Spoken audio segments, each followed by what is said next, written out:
Ακολουθούν αρκετές δουλειές στο θέατρο και την τηλεόραση, με ρόλο πρωταγωνιστικό τα τελευταία 2 χρόνια στο σύριαλ «Μια στιγμή, 2 ζωές». Ο Γιάννης φέτος με εξέπληξε. Κάνει πολύ καλά και τον κωμικό ρόλο, κάνει εξίσου καλά και το δραματικό ρόλο και αυτό νομίζω ότι είναι που τον διαφοροποιεί και τον κάνει να είναι τόσο καλό σε αυτή τη σειρά. Τον προτιμώ και στους 2 ρόλους. Αλλά πάνω απ' όλα προτιμώ τον Ιωάννη. Σε προσωπικό επίπεδο δηλώνει ερωτευμένος με την τραγουδίστρια Βανέσα Αδαμοπούλου, την οποία γνώρισε στα γυρίσματα της Λούφας και Παραλλαγής. Από τότε είναι αχώριστη. Είναι πολύ ερωτικός ο Γιάννης, πάρα πολύ ερωτικός, δηλαδή σε σημείο που με σκανδαλίζει. Αλλά δυστυχώς δεν μπορώ να κάνω τίποτα, γιατί σας λέω είναι με άλλη και αυτή η άλλη την χάνει να είναι φίλη μου. Τον χειμώνα οι επαγγελματικές υποχρεώσεις του Ιωάννη τον θέλουν μεταξύ άλλων στο πλευρό του Κώστα Βουτσά, σε μια κινηματογραφική ταινία που θα συζητηθεί. Από εμάς, καλή συνέχεια με πολλές επιτυχίες. Παιδικά χρόνια. Ο τόπος σου, να σου πω ποιος είσαι. Ναι. Γεννήθηκα και μεγάλωσα στη Δράμα. Έμεινα εκεί πέρα μέχρι τα 12-13. Μετά μας αφήσαν οι γονείς μου στον παππού και στη γιαγιά. Και σένα. Και σένα. Τα περισσότερα παιδιά νομίζω με τους παππούδες μεγαλώσαν. Μας μεγαλώσαν εκεί πέρα γιατί ήταν άλλα χρόνια τότε. Και μας αφήσανε σε ένα χωριό της Δράμας στην ουσία. Ξαναγυρίσανε οι γονείς μέχρι τα 18, πήγα φαντάρος, γύρισα, όπου ήρθε η ώρα που στα 24 μου χρόνια και ήρθα στην Αθήνα. Ανήσυχο νιάτο όταν ήσουν παιδί ή καλό παιδάκι? Γενικότερα, όχι. Η καλύτερη ανάμνηση από τα παιδικά σου, ας πούμε? Τα χρόνια με τον παππού και τη γιαγιά. Η χειρότερη? Δεν ξέρω, όταν σε έπιασε η γιαγιά με μια κοπέλα που ήσουν τέλος πάντων σε μια κατάσταση. Να κατάλαβες, όπως και αυτό μπορεί να το θεωρείς προκλητικό τώρα εσύ. Όχι, δεν είναι καθόλου προκλητικό. Κατάλαβες τι γίνεται. Δηλαδή, έχει φτάσει στις μέρες μας η αλήθεια να γίνεται προκλητική. Δηλαδή, εμένα με ενοχλεί αυτό. Γιατί θεωρώ ότι η δική μου γενιά τουλάχιστον είναι πολύ αληθινή. Και ενώ σου άρεσε λοιπόν πάρα πολύ το ποδόσφαιρο, από ό,τι ξέρω, και ήσουν πολύ καλός ποδοσφαιριστής. Ναι, είμαι καλός ποδοσφαιριστής. Είσαι καλός ποδοσφαιριστής. Ομάδα? Παναθηναϊκός. Κι εγώ. Πας γήπεδο καταρχήν? Πηγαίνω. Πας γήπεδο. Φέτος πήρα και διαρκεία στον Παναθηναϊκό.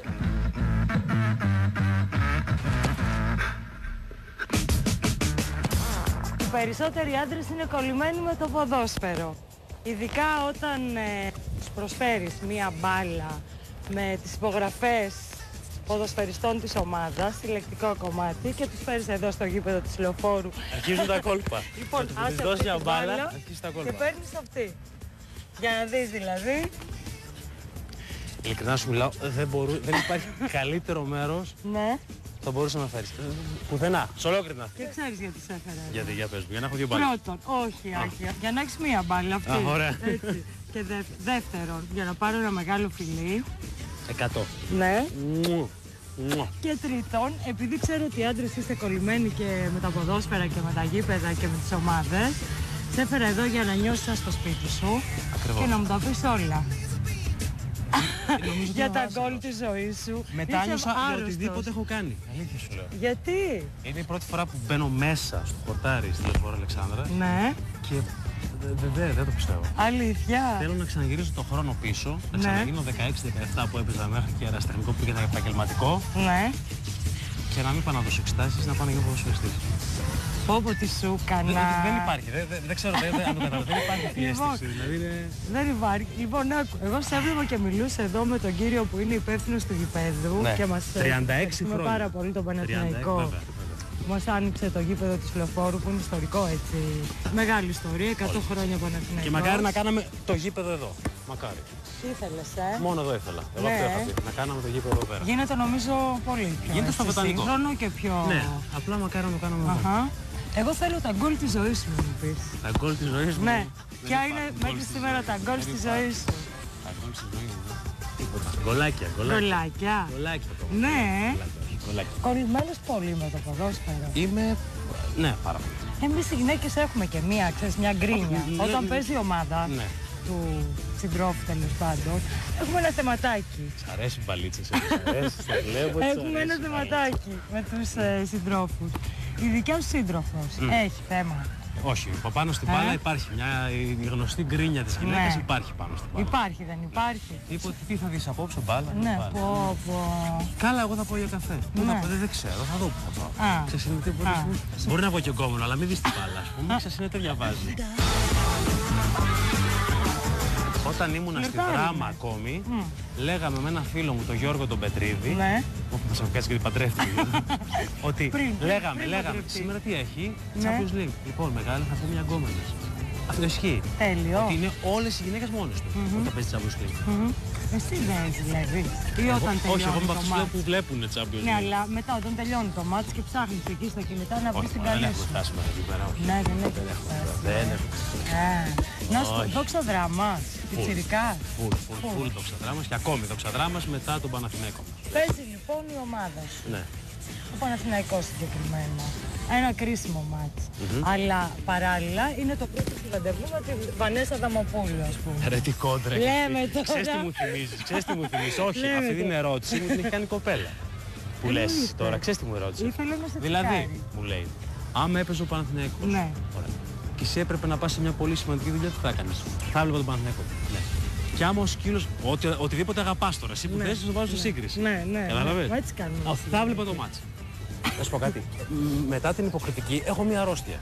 Είναι η καλύτερη μου χαλάρωση. Να βλέπω ποδόσφαιρο. Και άμα είναι ο Παναθηναϊκός δεν μπορώ να το χάσω.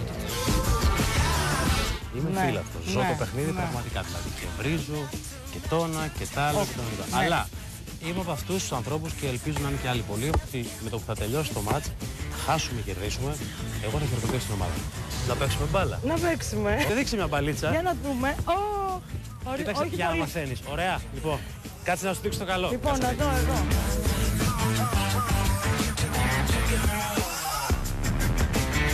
Έχεις ελάχιστο χρόνο, γι' αυτό ακριβώς και έτσι η σχέση σου ξεκίνησε πάλι στον εργασιακό σου χώρο. Είναι που λένε, αν δεν βρεις γκόμενα απ' έξω, βρες μία που είναι δίπλα σου. Ναι.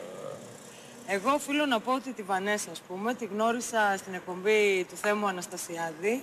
Ήμασταν και οι δύο καλεσμένες και μου άρεσε πάρα πολύ. Αν μας άρεσε, δεν την είχαμε 3 χρόνια. 3 χρόνια σχέση. 3 χρόνια. Εμένα οι σχέσεις μου αρέσουν, πάντα μου άρεσαν. Δηλαδή και πριν τη Βανέσα είχα μια πολύ μεγάλη σχέση. Και πριν την πολύ μεγάλη σχέση είχα μια άλλη πιο μικρή σχέση. Αλήθεια. Και πριν την πολύ μικρή σχέση είχα μια άλλη σχέση. Γενικότερα θέλω τους ανθρώπους που έχω δίπλα μου, δεν είμαι του γρήγορου και της ξεπέτας και το... Να αφήνουμε τον εαυτό μας έτσι, να φεύγει. Θέλω τους ανθρώπους που έχω δίπλα μου να τους γεύομαι, να με γεύονται και να περνάμε γενικότερα καλά. Μου αρέσει πάρα πολύ αυτό. Θεωρώ ότι έχει μια ουσία. Ναι. Κατάλαβες, δηλαδή έχει γίνει η εποχή μας πάρα πολύ γρήγορη. Έχει γίνει η δουλειά μας πολύ γρήγορη. Άμα γίνει και το κρεβάτι μας και το σπίτι μας πολύ γρήγορο, δεν έχει καμία αξία να κάνουμε οτιδήποτε άλλο. Εμένα με ενοχλεί λίγο αυτό. Ναι. Θέλω λίγο το προσωπικό μου κομμάτι, το δικό μου κόσμο, να τον κρατάω πιο στέρεο.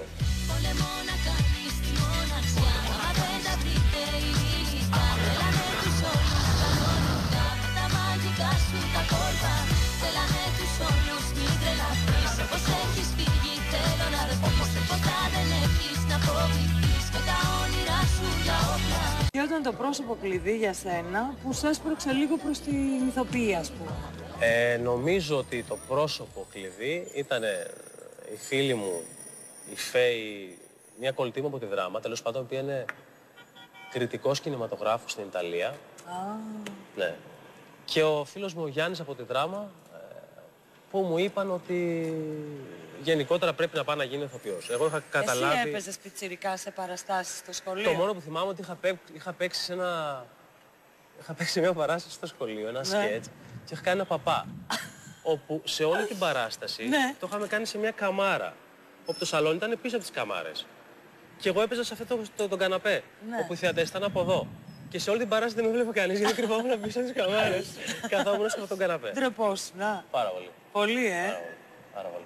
Και ήταν αυτοί τα δύο άτομα τα οποία μου είπαν ότι μια χαρά πρέπει να πάω να γίνεις ηθοποιός. Γενικότερα. Γιατί εγώ δεν είχα βρει ακριβώς ποια μορφή τέχνης θα έπρεπε να ακολουθήσω. Ήξερα πολύ καλά ότι δεν θα γίνω δημόσιος υπάλληλος. Ήξερα πολύ καλά ότι δεν θα έχω μαγαζί δικό μου.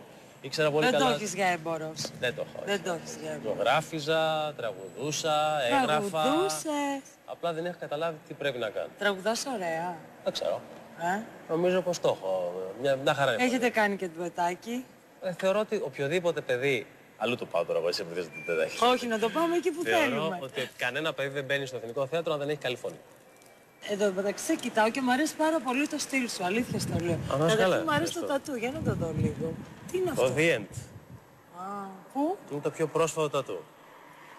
Αυτό συμβολίζει το κινηματογραφικό The End. Δηλαδή ότι όλα τα όνειρά μου και όλες μου οι φιλοδεξίες καταλήγουν εδώ. Σε ένα The End. Πώς βλέπεις, δεν είναι τρομερό που βλέπεις το πανί The End και μετά περιμένεις να φύγεις. Περιμένεις αυτό το The End. Το περιμένεις.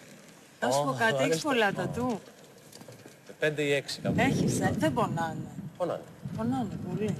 Σε τι ηλικία χτύπησες το πρώτο? 14. Shadows in the dark. Είναι σύμφωνος ο Γιάννης, είναι ιδιαίτερος άνθρωπος. Στην αρχή μου έκανε λίγο, λέω τώρα τι είναι αυτός, είναι λίγο σαρωτικός.